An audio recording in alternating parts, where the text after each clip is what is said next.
Welcome back, Turning Hard Times to Good Times. I'm your host, Jay Taylor. Really pleased to have Dr. Quinton Hennigh with me once again to give us an update on Novo Resources. Novo is trading at around, I saw earlier today, Canadian $1.11, giving it a market cap around $273 million, if my arithmetic is correct.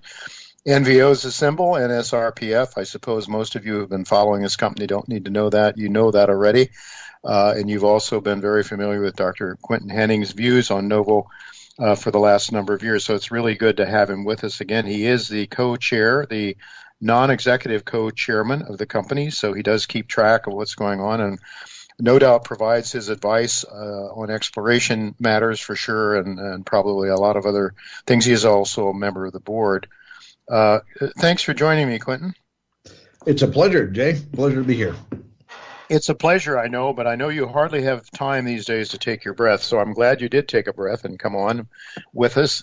I have to ask you this. Novo was having, as was put out in the press, some disappointing production numbers, I think disappointing to the company and to the shareholders for sure. And there was some grade control. It was boiled down, as I understand it, to grade control. And the company was doing, I guess part of the solution was to drill more tightly spaced, pre-production drill holes. Is that helping at all, do you think? Yes, look, we're actually just completing a very important phase. We got all of the 10 by 10 holes done in the area that we're looking at mining in the not too distant future. So basically everything that needs to be 10 by 10 drilled so that we have good grade control data, including the fresh rock. This is looking ahead. We now have the assays will take a while to get through, even though we have Chrysos analytic technique in hand. We have a lot of samples too. Okay, we've generated literally tens of thousands of samples here in the past, few months, probably 3 or 4 months, and we see a large volume come through every day. I think we'd probably see on the order of 1,000 or 1 to 2,000 samples come through a day. But there is a backlog, but we'll get all that data, and that data is absolutely critical, as you say, to grade control and mine planning and so forth going forward. And that's correct. Mm-hmm. So have you been mining any fresh rock, or is it just oxide so far? All of the rock we've mined, well, I shouldn't say all of it. I'd say 99% of it is oxidized material, so it's surface stuff. We did get down into the fresh regime. Actually, last July, there was a bit of rock. I'll call it transitional. It was, there was still some pyrite and stuff left in it. So that was one period, and then I think around October, November, there was another period where they dipped down into that transitional regime as well. Look, we do know from that trial batch, I think there was like 30,000 tons back in October of fresh material that went through the mill. Recoveries were great. The grades actually were higher in the fresh material, which is a bit of a head scratch. But that's the experience we've had so far. Yeah. Higher grades might be nice, might be welcomed, I guess. A little higher cost of mining the fresh stuff. It's deeper down.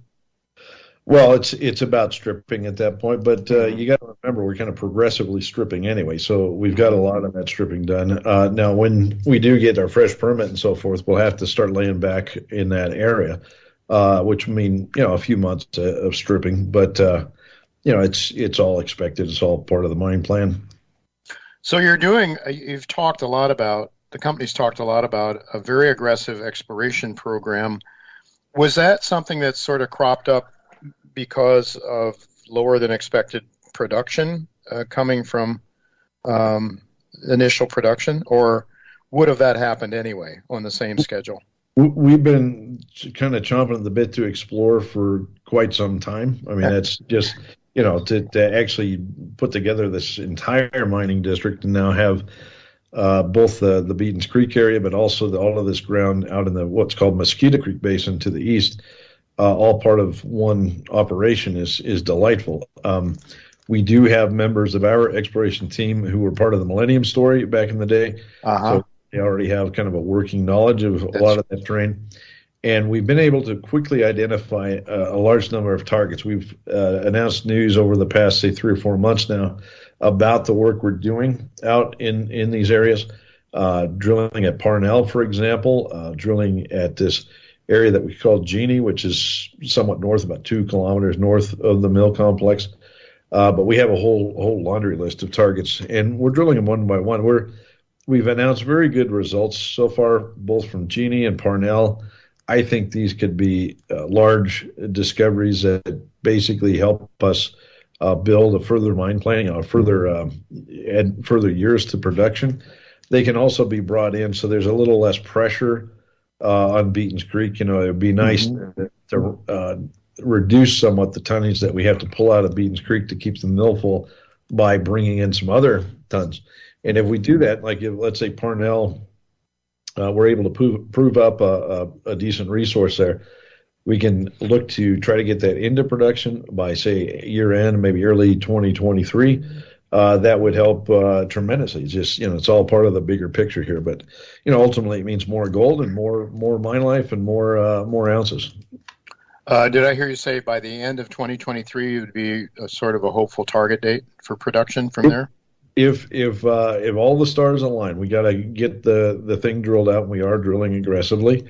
We got to get a resource put together around it. Fortunately, that Parnell block a lot of it is on a granting mining lease, so that takes that aspect away. But you still have to get operational permits. You can't just go out and start digging rock. But the best estimate we have is late this year, early next year, we would be able to mine in that area. Mm-hmm. All right. So initially this was really a conglomerate gold story. I guess it still is to a great extent. But you also are talking about orogenic targets as well, right? Are any of those very close to the mill? Yes, everything that I just talked about. Orogenic. Correct. These are lode deposits, so they're basically steeply dipping zones, maybe a few meters wide, 5-10 meters wide.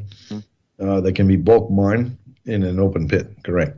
Mm-hmm. And yes, they are all within driving distance of the mill. We're targeting the areas that would make a meaningful impact to our production. So if they're orogenic, they may have deep roots, I suppose, and maybe longer term potential. But right now, your focus is on getting higher grade material to the mill close by. Yeah, correct. Look, the systems are deep rooted. There's no question. Millennium, when they were there, drilled significant sulfide resources. I think they had on their books like 1.3 million ounces of sulfide resources. So we do definitely have a lot of sulfide material to look at.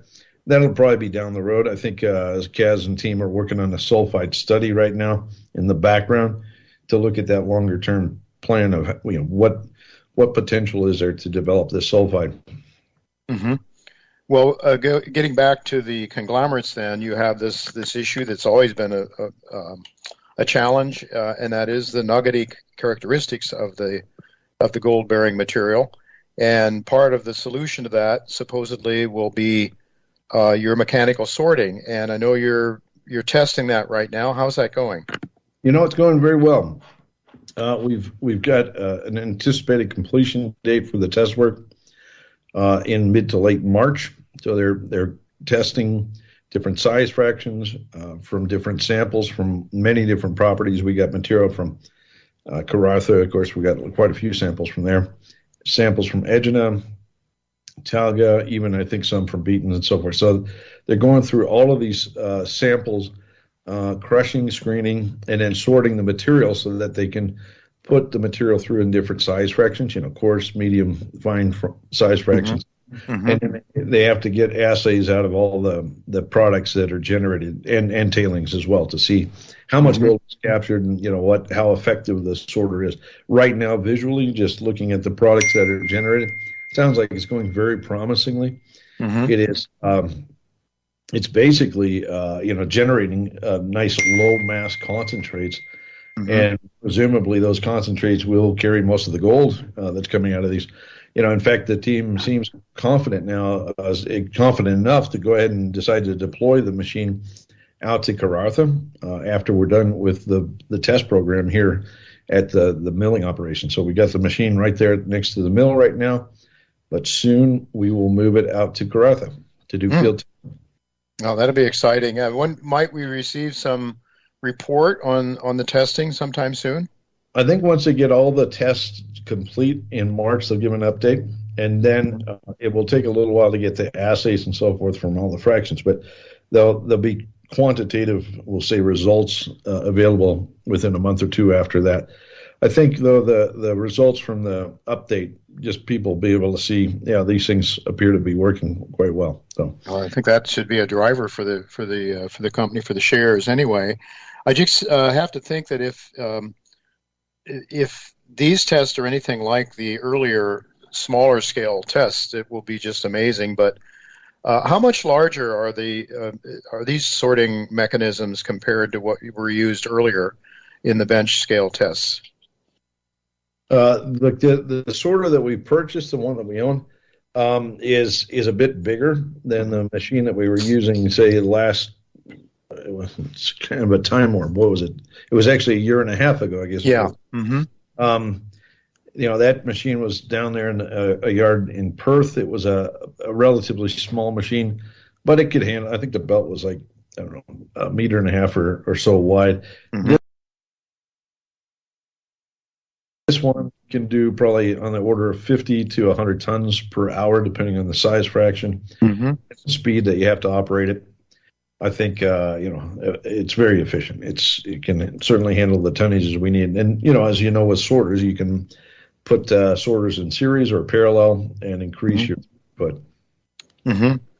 And any idea on the capital cost on those? It's just a rough idea. Yeah, look, the cost of the sorter we purchased was a little over $1 million Aussie. The price of everything's going up here lately, so Yeah, who knows? Yeah, that's going to be the exact same price, but I would say it should be reasonable. I can't imagine even if it doubles. That's still pretty reasonable. And I suppose this is these machines are fueled with oil, with petroleum, I suppose, or how are they? You run them with electricity that's produced by a diesel generator. A diesel generator. Okay, very good. All right. Well, we're really looking forward to that. I guess those are drivers. You'll have probably, that is the results that come out of the sorter. The mechanical sorter will be something we'll want to watch, and then also ongoing exploration news, I suppose, right? Yeah, look, the exploration news, and that's where I, like you said at the beginning, where I'm helping mostly. It's very, very encouraging.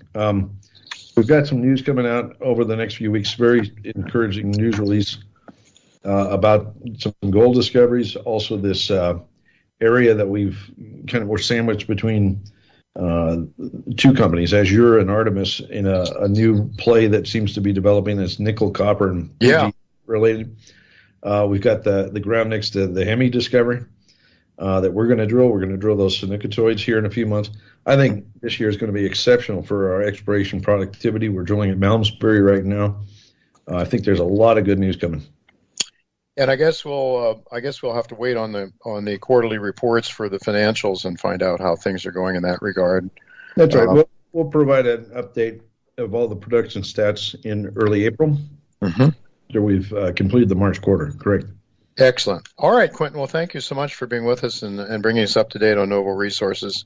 Still one of my favorites. I know it's out of fashion given the share price, but I have faith that somehow you're going to pull this thing together yet, you and your team over there. So. Thank you.